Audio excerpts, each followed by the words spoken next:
Everyone knew it, and Omega had to complete a mate bond before turning 30. Otherwise, the moon goddess's mark inside her body would begin to rot. Every full moon would bring agony that felt like her bones were being crushed. The curse would slowly consume her life, and today, there were only 7 days left until my 30th birthday. Yet Damien Blackwood, the alpha I'd been with for 5 years, still showed no intention of becoming my mate. If you don't mark her soon, she's really going to die.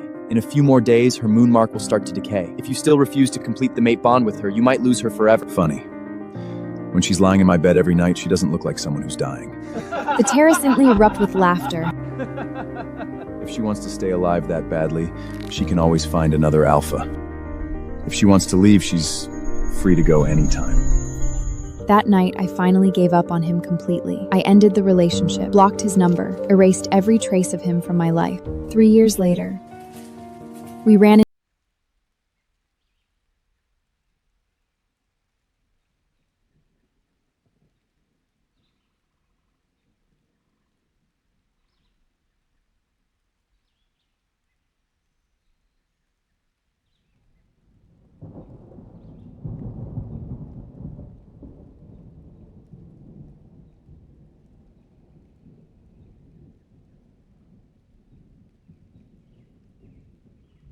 2 boxes of nursing caps and added them on top. His gaze swept across the growing pile of baby supplies. Something unreadable flickered in his eyes.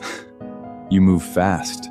Met him on a dating app? Back when we were together, I had reminded him again and again. Damien, I don't have much time left.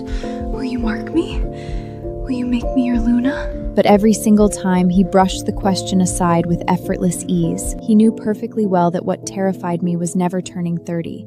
It was never being chosen by him. I ignored his question.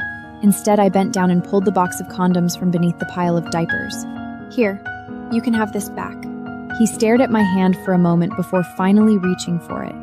The instant his fingers brushed against the ring on my left ring nick, he froze. A silver ring engraved with a crescent moon rests there. It was the most common wedding ring worn by married she-wolves, and it was a ring Damien knew all too well. 3 years earlier, at my best friend Sophia's mate ceremony, when it was time to toss the moon goddess bouquet, I deliberately stood at the very back of the crowd, as far away as possible. It didn't help. Somehow, Sophia managed to throw the bouquet straight into my arms.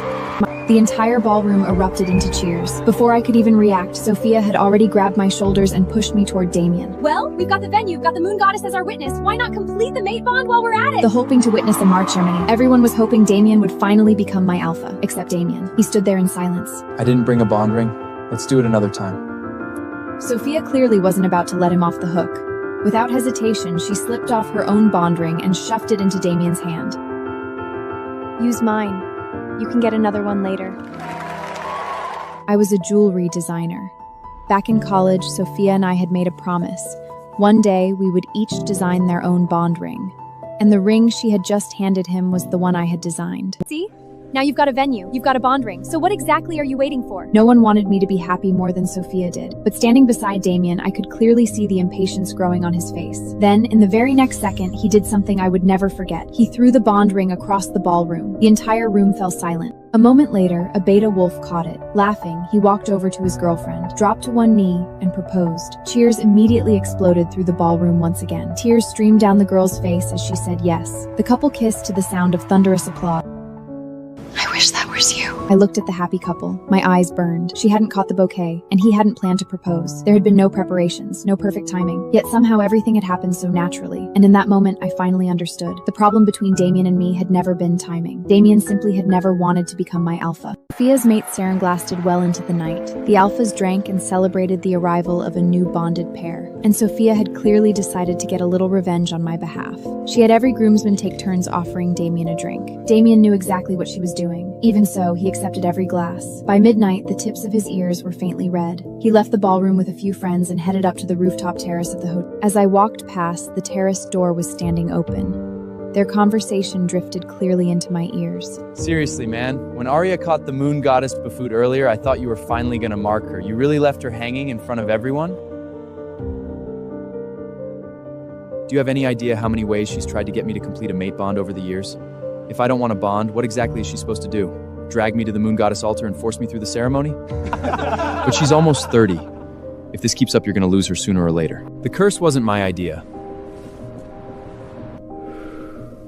When she's lying in my bed every night, she doesn't look like someone who's dying. The terrace instantly exploded with laughter. The sound felt like a blade driving straight into my chest. My eyes sudden Damius had had to drink. I only knew that every word he spoke felt like a public humiliation. My waiting, my love, my life. None of it meant anything to him. If she wants to stay alive that badly, she can find another Alpha. I'm not stopping her. As if she'd ever leave you. Everyone knows she's crazy about you. Give it another 5s, even if the curse starts killing her, she'll still stay by your side. Damien didn't argue, didn't deny it either. He simply lowered his head and smiled. Everyone believed that there was no room in my heart for anyone except Damien. Everyone believed that whenever he finally decided to mark me, I would accept with tears of gratitude. But they didn't know. Many I turned 30, I'd made hadn't found my fated mate, then I would go back to him. That night, I broke up with Damien. His reaction was as calm as ever. There was even a hint of amusement in his eyes. 5 years. He had long since grown accustomed to my tears, accustomed to my compromises. He knew that eventually fact that after I always came back. And before then, he had been right, which was why he had never took my leaving serious. Breaking up again? Just because I didn't mark you tonight? Come on, Aria. Sophia practically turned the entire moon goddess ceremony into a public marriage proposal. Was I supposed to play along? I couldn't even be bothered to explain that it hadn't been my idea. Sophia only knew that I was running out of time. There were only 7 days left before the moon goddess's curse would begin. But none of that mattered anymore. I turned and walked into the bedroom, starting to pack my things. Damien followed me inside and leaned against the doorframe, watching me with casual indifference, as though I were a child throwing a tantrum. But when I actually zipped up my suitcase, his expression finally changed. A flicker of irritation crossed his eyes. Aria, I'm tired of this breakup and makeup game. If you walk out that door tonight, don't ever come back asking me to mark you. Later, I really didn't go back. And that night became the last time we ever saw each other.